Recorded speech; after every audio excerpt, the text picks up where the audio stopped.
मशवरा देता हूं हुकूमत को और वजीर कानून को मशवरा देता हूं कि ना फिरौन की हुकूमत सारी जिंदगी रही, ना नमरूद रहा, ना जाज बिन यूसुफ रहा, ना यजीद रहा। और यार दरबारी बन के हुक्मरानों की चापलूसी करते करते तुम यहां तक आ गए हो कि अब नबी पाक की इज्जत को हाथ डालना शुरू कर दिया है। और आप यकीन करें सियासी जमातों का इतना बुरा हाल है कि इनके लीडर के बारे में कोई बात करे तो पागल हो जाते हैं ये एहतजाज कर करके। और उसने डायरेक्ट कह दिया कि खत्म नबूवत का मसला ही कोई नहीं, जो दीन की बुनियाद है, किसी को परवाह नहीं। मुझे तो उन लोगों की फिक्र हो रही है जिन लोगों ने इन्हें वोट दिए हैं, वो अल्लाह को क्या जवाब देंगे। और ये अल्लाह माशाल्लाह सारी सियासी जमातें इस तरह की। और मेरा वजीर कानून साहब को भी मशवरा है कि जिंदगी बड़ी थोड़ी है, बड़ी थोड़ी। अल्लाह सबको माफ करता है, अपने रसूल के गद्दारों को माफ नहीं करता। और यहां तुम्हारी गाड़ियों पे झंडे लगे हुए हैं, वहां भी तुम्हारे झंडे लगेंगे, पर इसलिए लगेंगे कि ये गद्दार है नामूसे रिसालत के। ये झंडे लगेंगे। शर्म करो और डर जाओ, बस कर दो। तुम्हारे मुंह में अब दांत पूरे नहीं रहे। कोई शुगर का मरीज है तो कोई ब्लड प्रेशर का, तो कोई हार्ट का, तो कोई कैंसर का। शर्म करो और अपनी कब्र की भी थोड़ी सी फिक्र करो। बताओ पाकिस्तान के कितने सदर गुजरे, वजीर आजम गुजरे, तो उनकी कब्रें कहां हैं? कोई जाता है उनकी कब्रों पे? किसी को खबर है? क्यों अपने लिए जहन्नम इकट्ठी करते? सारा कुछ दुनियादारी रह गई है, सारा कुछ सिर्फ यही रह गया। हजरत अबू बकर सरदार थे, हजरत उमर सरदार थे कबीले, हजरत उस्मान सरदार थे। उन्होंने सरदारियों को ठोकर मार के रसूलुल्लाह के कदमों में बैठना पसंद किया। सरदारियां छोड़ के गुलाम बन गए। तुम सरदारियां बचाने के लिए रसूलुल्लाह की गद्दारी करते हो, शर्म नहीं आती। और कौम शिकवा है मुझे इन लोगों से जो मौलवी तो कह देते हैं तू सियासत नकार, और किसी सियासतदान को मना नहीं करते कि जब तुझे सूरत फातिहा भी नहीं आती तो तुझे किसने इजाजत दी है इतनी बड़ी बात। और मैंने पिछले से पिछले जुम्मे भी कहा था, फिर कहता हूं और ऑन दी रिकॉर्ड कहता हूं, मरज़ई कल भी काफिर थे, आज भी काफिर और कयामत तक। और जो उनके कुफर में शक करे वो भी, और पक्का बेईमान है, काफिर है। वो वजीर कानून हो या सुबाई हो या विफाकी हो, मन शक्का फी कुफर ही फकत कफर। जो मरज़ई के कुफर में शक करे वो भी काफिर है।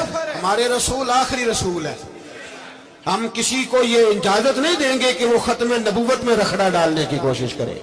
हम किसी को ये इजाजत है। और तुमने कौम को लूटा, लूटते रहो, अब ईमान पे डाके तो ना डालो। तुम्हें दौलत लूट के पेट नहीं भरा, अब ईमान लूटना शुरू कर लिया। तुम्हारा फैक्ट्रियां लूटकर, कौमी खजाना लूटकर पेट नहीं भरा। बेईमानो, अब दीन बेचकर अपनी हुकूमतें पक्की करोगे। और वो लोग भी तैयार हो जाएं जो इन बेईमानों को मुंतखब करते हैं, उनसे भी सवाल करेगा खत्म नबूवत का मौजू क़यामत के दिन कि तुम बताओ। इनको सपोर्ट करते थे जो रसूलुल्लाह सल्लल्लाहु अलैहि वसल्लम के बाद भी किसी नबी को नबी मानना दुरुस्त जानते थे। शर्म आनी चाहिए, ख्याल होना चाहिए। और मैंने कहा कि हमारा दिल नहीं चाहता, आप यकीन करें, तो हमें शौक है जुलूस निकालने का, तुम्हारे खिलाफ बातें करने का। तुमने रोज थर्मामीटर निकाला होता है, चेक करते हो कि ईमान कितना है कितना नहीं है। ये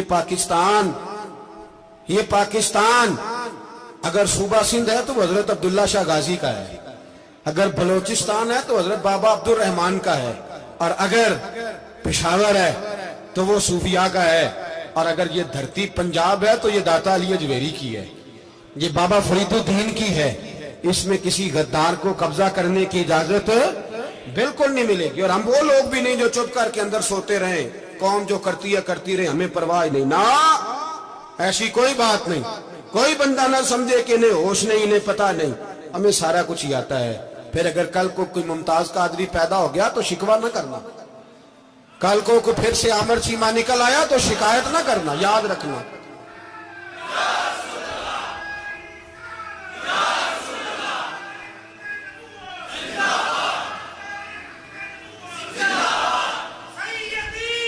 तो मेरे भाई खोल के बोलो, या नबी रसूल के बोलो।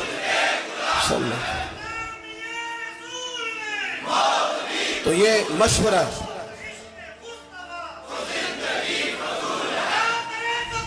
جزاک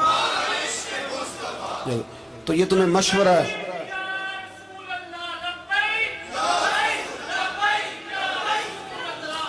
میری بات سنیں، یاد رکھیں، یہ لوگ بعد میں پچھتاتے ہیں، پھر مناظرے کراتے پھرتے ہیں اس نے صحیح کیا کہ غلط کیا، پھر انہیں ہوش آتی ہے بعد میں، پھر ان کے ہواری نکل کے میدانوں میں دلیلیں دیتے ہیں.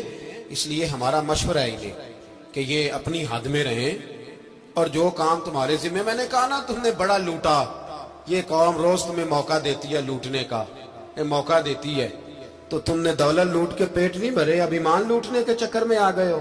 یاد رکھو، مسلمان گناہگار ہیں، غدار نہیں ہیں.